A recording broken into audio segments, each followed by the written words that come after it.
I'm Diane. 6 months ago, I sat in a glass-walled conference room in downtown Los Angeles, holding a heavy gold pen. Across the polished mahogany table sat my real estate attorney and an escrow officer. I signed my name on the final line of the towering stack of closing documents. The escrow officer smiled, stamped the paperwork, and extended her hand to congratulate me. The Connecticut estate was officially sold. The irony was almost poetic. The East Coast real estate market was incredibly hot. The house had sparked a massive bidding war the very first weekend it was listed.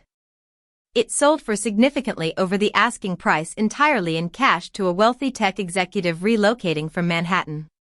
As I rode the elevator down to the lobby, my phone buzzed with a notification from my banking app. I opened it to see the final wire transfer had officially cleared. The enormous profit margin instantly doubled my net worth. The financial anchor I had dragged around for 4 years had finally been converted into pure liquid freedom. It's hard to believe that just half a year ago, my life was completely different. I was constantly hounded by my family, who saw me as nothing more than a convenient resource. My younger sister, Lily, was the apple of my parents' eyes. She married Ryan, a junior attorney who always thought he was better than everyone else. They lived in a beautiful colonial house in Connecticut, which I had bought for them 4 years ago when Lily was pregnant and complaining about living in a cramped apartment. I was a corporate crisis manager, a high-pressure job that required me to solve complex problems for big companies. I had moved to California to escape the suffocating environment of my hometown.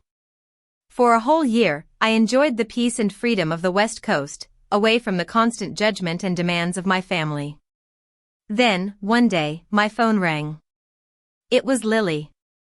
She and Ryan were hosting their 5th anniversary party and their nanny had quit.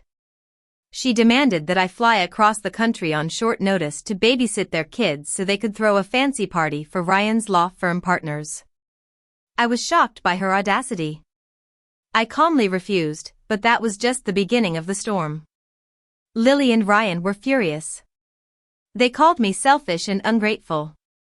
Ryan even brought up the time when they had used my credit card to pay for their luxury wedding without my permission.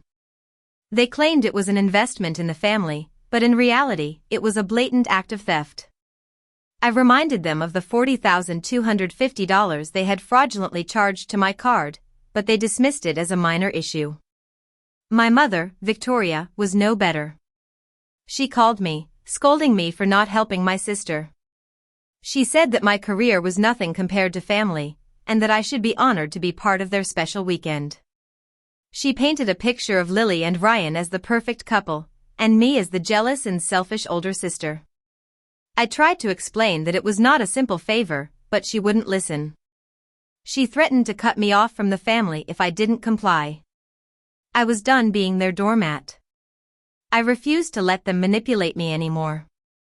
I stood my ground, and in response, they launched a full-scale attack. They sent me a barrage of text messages and voicemails, filled with insults and threats. They even involved the extended family in a group chat, turning them against me. But I was not going to back down. I decided to fight fire with fire. I hired a forensic accountant, Leo, and a private investigator, Ava. Leo dug into their financial records, and what he found was shocking. My parents, Victoria and Henry, were in deep financial trouble. Their primary residence had been re-mortgaged multiple times, and they had drained their retirement accounts. Worse yet, Henry had been secretly sending money to a woman named Grace and their teenage son for the past 11 years. Ava also uncovered some disturbing secrets about Ryan. He had a secret credit card, and he was having an affair with Lily's best friend, Chloe. He was using my parents' money to fund his extravagant lifestyle and his affair. He even planned to sell my house to start his own private law firm. I gathered all the evidence and prepared a heavy black box filled with the truth. I sent it to Lily's anniversary party, knowing that it would explode like a bomb. On the night of the party, I could almost picture the scene in Connecticut. The party was in full swing, with white string lights, a dance floor, and a string quartet. Lily was wearing an expensive gown, and Ryan was pretending to be a successful and respected lawyer. My mother was mingling with the guests, bragging about her perfect family. But then, the courier arrived with my package. Lily was excited, thinking it was an expensive gift. When she opened the box, the truth came out. The eviction notice showed that I was the sole owner of the house. The photos and text messages revealed Ryan's affair with Chloe. And the banking records and surveillance photos exposed Henry's secret family. The party turned into a complete disaster. Lily was heartbroken, Ryan's career was ruined, and my parents' marriage was on the verge of collapse. They had built their lives on a foundation of lies, and now it all came crashing down. The next morning, I woke up to 3 voicemails. Lily was sobbing, begging me not to evict her. She said that Ryan had left her, and she had nowhere to go.